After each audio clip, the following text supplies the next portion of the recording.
სალამი მოგესალმებით, ვაგრძელებთ ჯონ მაკარტურის საუბრების ქართულ ენაზე ატვირთვას, ეს არის ბიბლიური კითხვები და პასუხები.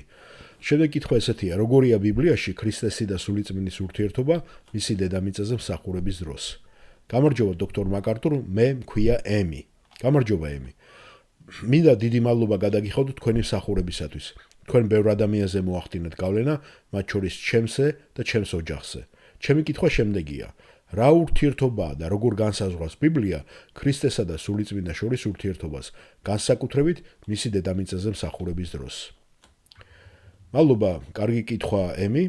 ამის გასაგებად საუკეთესო გზა ისაა, რომ როდესაც ქრისტემ თავი წარმოიცარიელა, როგორც ფილიპელთა მეორე თავში წერია და მსახურის სახე მიიღო, მან უარი თქვა საკუთარ პირად ნებაზე. მე მეხუთე მუხლიდან წავიკითხავ ფილიპელთა მეორე თავს. ის რახვანი იქონია თქვენში, რაც ქრისტე იესოშია. მან, თუმცა ღვთის ხატება იყო, მისატაცებელ რამედ არ ჩათვალა ღვთის თანასწორად ყოფნა, არამედ წარმოიცარიელა თავი მონის ხატება რომ მიიღო, გახდა რა მსგავსი ადამიანებისა. აღმოჩნდა რა ადამიანის სხეულში თავი დაინდაბლა და მორჩილი გახდა სიკვდილამდე და თანაც ჯვარცმით სიკვდილამდე. ამიტომ ღმერთმაც აღამაღლა იგი და მიანიჭა მას ყველა სახელზე უზენაეს სახელი. რათა იესოს სახელის წინაშე მუხლი მოიდრიკოს ყოველმა ზეციერმა, მიწიერმა და მიწის ქვეშეცამა. და ყოველმა ენამ აღიაროს, რომ იესო ქრისტე არის უფალი მამა ღმერთის სადიდებლად. მან ასევე არაერთხელ თქვა, რომ არაერთხელ აღნიშნა, მე მხოლოდ იმას ვაკეთებ, რასაც მამა მაჩვენებს. მე მხოლოდ იმას ვაკეთებ, რასაც მამა მეუნება. მე მხოლოდ იმას ვაკეთებ, რასაც მამა აკეთებს. მე მხოლოდ მაშინ ვაკეთებ, როცა ის მეუნება. გახსოვთ ხომ ეს მტკიცებები მისი.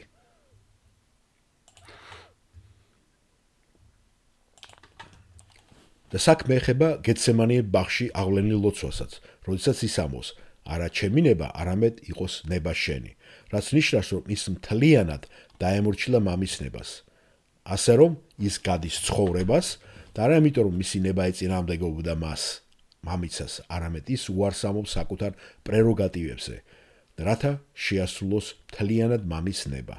თუმცა თვითდაცარიელება ამაზე უფრო მეტია. ეს უფრო მეტია, ვიდრე უბრალოდ მამის ნების შესრულების სურვილი.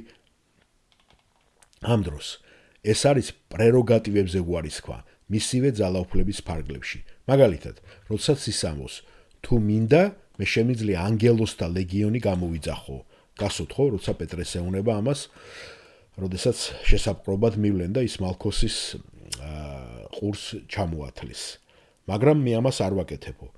ანუ ის ემორჩილება მამის ნებას სულიწმინდის ძალით, რათა თუ თქვენ და ეს მათეს სახარების მე-12 თავშია, თუ ესოც იტყვით, რომ ის აკეთებს იმას, რასაც აკეთებს სატანის ძალით, სწორედ ამას ამბობდნენ ის ლიდერები, ფარისევლები, გახსოვთ ხომ?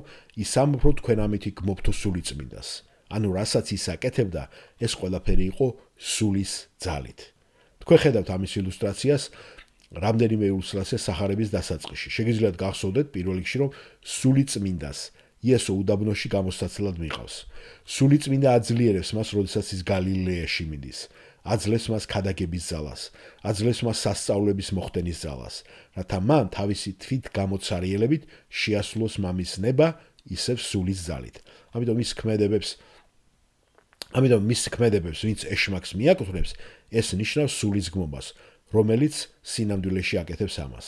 ეს ნათლად ჩანს თუ თავიდანვე გესმით, რომ თვით მარიამის გასვოთ ხომ საშვილოსნოში სულიწმინდით მიერ იყო ჩასახული. ის იყო ნათლობის დროს იოანე, როდესაც ნათლავდა სულიწმინდის გადმოსვლა მტრედით. გახსოვთ სიმბოლურად, როდესაც სული მტრედის სახით გადმოვიდა მასზე და დამკვიდრა. ეს იყო დემონსტრირება იმისა, რომ ახლა, როდესაც ის აპირებს უკვე თავის მსახურების დაწყებას, მას სულიწმინდა გააძლიერებს. ასე უნდა გავიგოთ ჩვენ ეს. ახლა იესომ თქვა იმ ბოლო ღამეს გახსოვთ ზედა ოთახში მოწაფეებთან, რომ როდესაც სულიწმინდა მოვა, ის ჩემზე ილაპარაკებსო. ასე რომ სულიწმინდის სახურება ახლა ქრისტესკენ მიგვითითებს.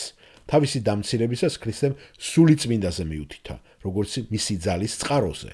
თავისი ამაღლებით, თავისი ხსნის საქმით სულიწმინდა მოდის, რათა ეხლა ჩვენ ქრისტესკენ მიგვანიშნოს.